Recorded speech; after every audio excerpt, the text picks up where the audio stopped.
Welcome back to our continued HTML CSS tutorial. We are still making our hero for our landing page, and the last time we worked with making a background, adding in an SVG background image, and what we'll work with today is bringing the text down to the middle here, and maybe even adding some custom text so that it's not the standard system text that you see here.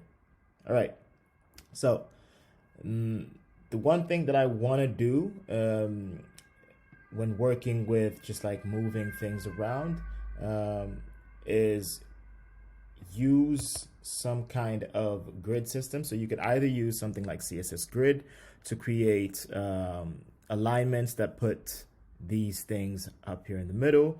But my preferred method of using, my preferred method is the flexbox. So what we'll do is we'll add some flex properties to our hero. And what that will do is that it will allow display flex. So what this does, if you just look back, is that it brings these two things right next to each other. So now they're almost like in line, but we want to move them down to the middle. We will say we'll justify the content, justify content center. That will bring it towards the middle. So now they're right there in the middle. And then the second last thing we need to do is align the items center. So then that brings them exactly down here. But our problem is that now, because it's a flex display, they're going to be moved right next to each. So each of these elements are now conjoined next to each other. What we want to happen is that instead of them being in a row, we want to make sure that the get started gets on top of the learn HTML and CSS. And we can simply do that by adding a flex direction. Sorry, a flex direction, and the flex direction would be column.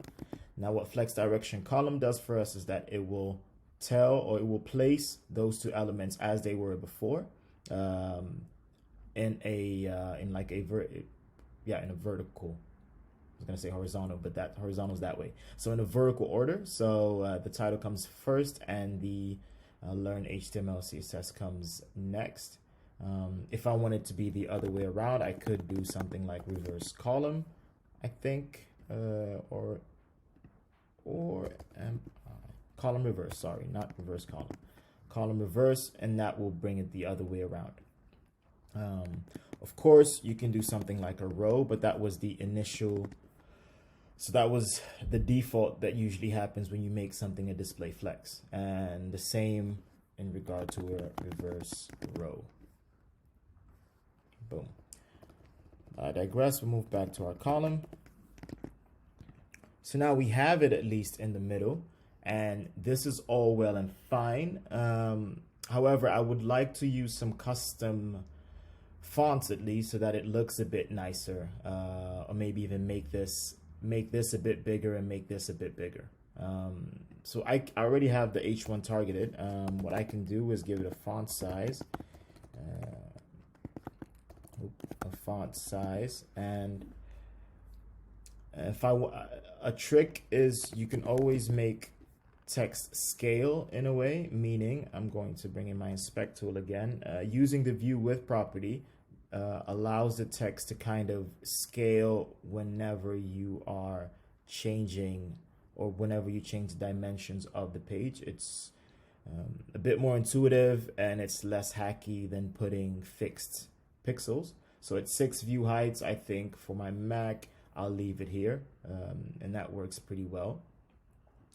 I think I'll even change, I'll say I'll have a text transform here, text transform, and I'll make that into an uppercase. And this basically will just change the way the text looks. This will make it all caps, as you can see. Capitalize or lowercase, for example, will make it all small. Uppercase will make it bigger. So I want that, and I think that's fine. But I'm also going to target, so I'll use my descendant, and I'll target the P tag as well. And what I will say for the P tag is I want it to, I want to give it a font size, and I'll give it I give it half the font size of what this one had. So that's half of that, and in that way they all stay in line in a good way.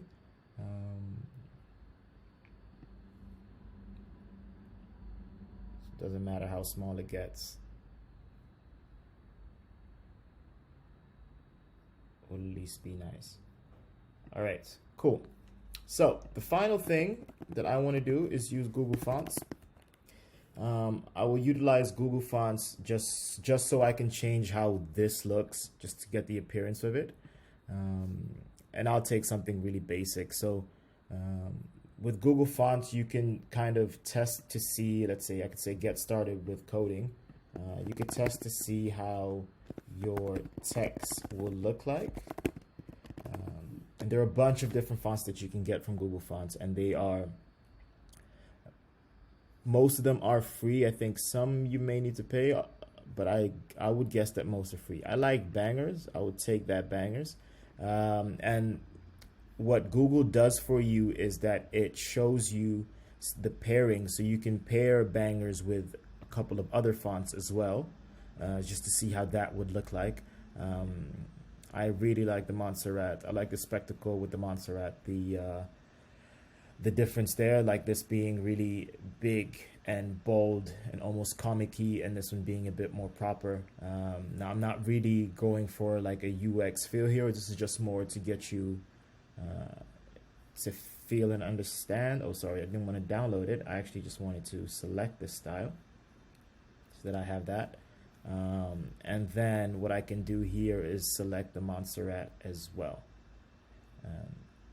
So once you select those two styles on Google Fonts, you can choose to embed them. So you can choose to add them to your CSS, either via import or using a link.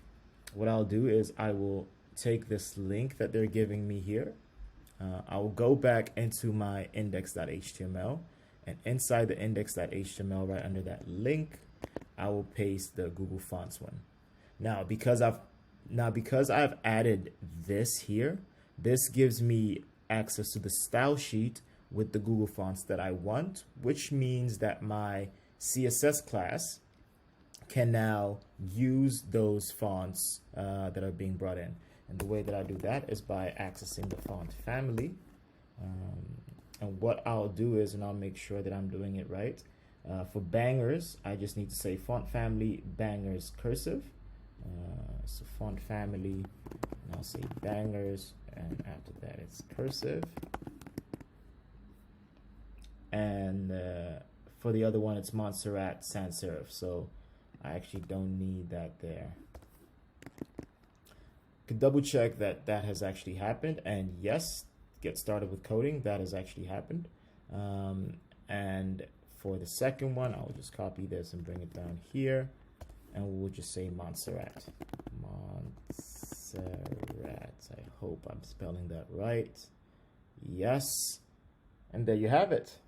And just like that, we have a hero for a landing page with a background, SVG background, and custom fonts from Google, while using the Flexbox to make sure everything is centered and aligned on our page.